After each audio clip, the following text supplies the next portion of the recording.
こんにちは、金子でございます。ということで、皆さん、大変長らくお待たせいたしました。今日から気まぐれクックのメインチャンネル、こちら再開でございます。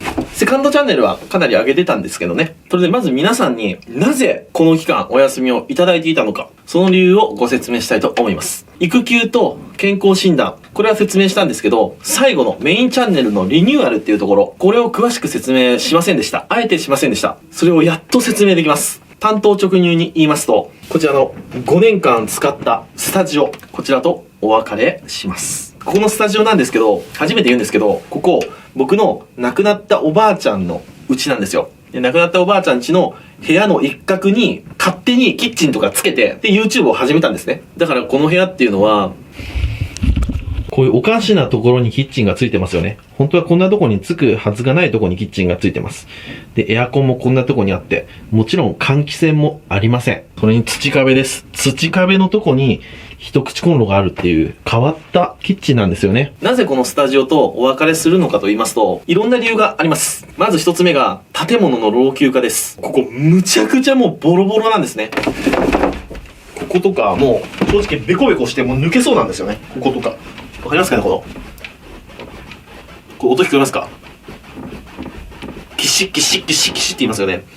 もうここも危ないって言われてます。で、ここだけじゃなくて、下の廊下とか、外の塀とかももう腐っちゃってて、で、そこもリフォームで、なんとか継ぎはぎでやってきたんですけど、もう屋根とかも本当にボロボロになってきちゃって、もう本当家としての寿命が来ちゃってます。もう限界まで来ちゃってるんですよね。なんで建物の老朽化っていうのが一つと、それと、セキュリティですね。ここは一軒家のボロボロのお家なんですよ。で、もう本当にセキュリティもクソもないような家なんです。もう扉もガタガタで、もう簡単に誰でも侵入できちゃいそうな部屋なんですよ。で、こんなに大勢の方に見ていただけるチャンネルになったんですけど、それと同時に影響力がやっぱついてきまして、こうやっぱね、家にいたずらとかもちょいちょいあるんですよ。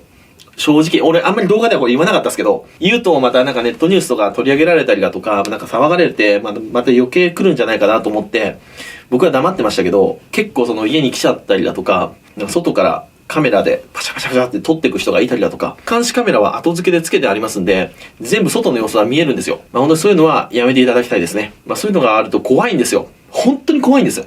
撮影が怖いです。で、この悩みは正直3年ぐらい前からありまして、一度僕、マンションを一室借りて、ここで撮ろうと思って、撮影スタジオを変えて、メインチャンネル動画撮ったんですよ。でも撮ったんですけど、何か違うんですよね。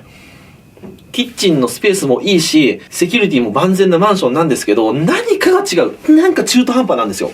何が違うっていうのを言葉に出して言うのは難しいんですけどね。感覚的に違うなっていうふうに思ったんです。なんでそのマンションももう本当に1ヶ月で解約して、敷金礼金も払ったのに。そのぐらいこのセキュリティには悩んでまして。で、ここ住宅街にありますんで、もう隣もお家ですし、もう隣も工場なんですよ。で、結構生活音が入ってしまうんですね。入ってしまうし、僕も出してしまいますしね。こういう風に喋るお仕事なんで。なんで YouTube で料理動画を撮る環境とはあまりにもかけ離れてるなと思ってたんですよ。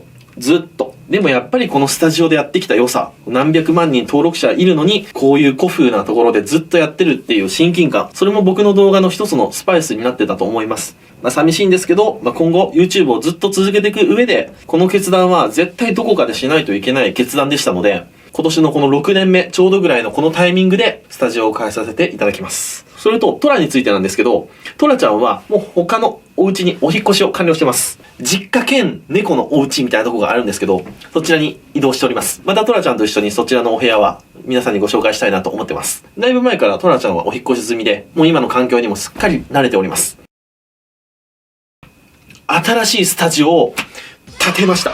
一から建てました。土地買って、で、土地についてた上物の小屋みたいなのも全部壊して更地にして、そこにもう撮影に特化したスタジオを建てました。もうかなり時間かかりました。1年半ぐらいかかりましたね。ウッドショックとかいろいろあって、もう結構長引いちゃったんですよね。ちょうど建てようと思った時がもうコロナの時とぶち当たってしまって、途中で木材がないっていうことになって、すごい遅れちゃったんですよね。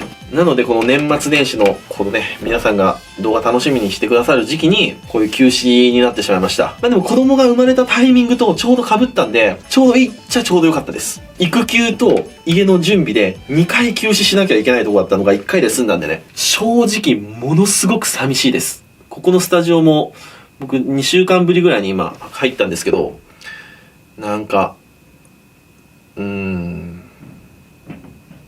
こでやってきたんだなーとか思うと、胸にくるものがありますね。まだガリッガリだった頃ね、包丁1本持って、で、ちっちゃいハンディカム持ってね、で、三脚も本当に2000円ぐらいのやつ。昔の動画とか見てもらうと、だんだんこうカメラの画質が良くなっていく感じ。そういうのもリアルですよね。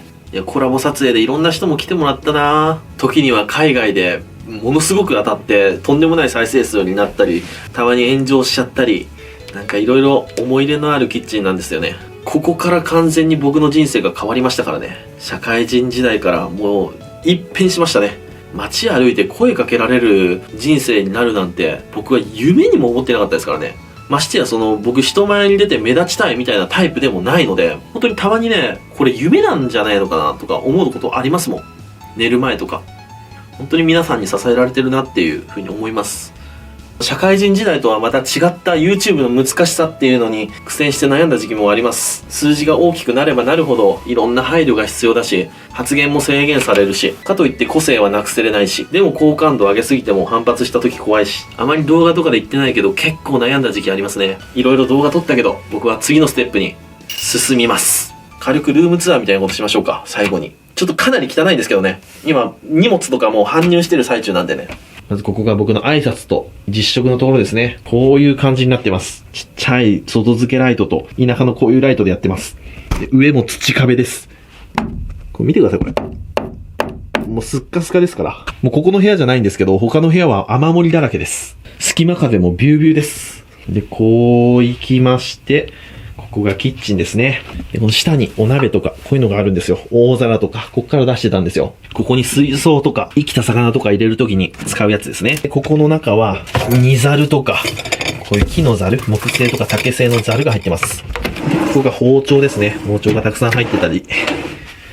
ここが、お鍋とか、いろんなものがあります。僕のこの家って夏場、ゴキブリが半端なく出るんですよ。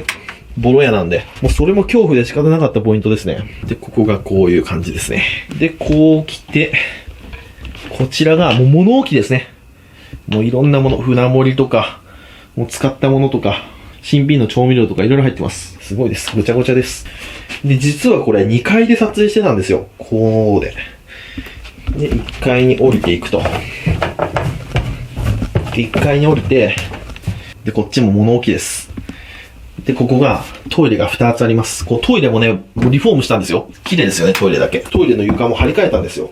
床に至っては、本当にもう、パコンと抜けちゃいまして、リフォームで結構お金かかりました。で、こう行って、ここもリフォームしました。で、こう行きまして、ここが、冷蔵庫があった部屋ですね。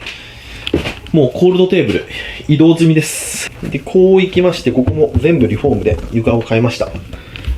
で、ここ、衣装とか服がいっぱい置いてあるところですね。ここ物置ですね。で、こっちはもうプライベート空間です。たまに僕が休憩したりするところがあります。あんま映すと親に怒られそうなんで、まあここまでにしておきます。というわけで今日でこちらのスタジオとお別れでございます。次の動画から新スタジオでの撮影になりますので、皆さんよろしくお願いします。ご視聴ありがとうございました。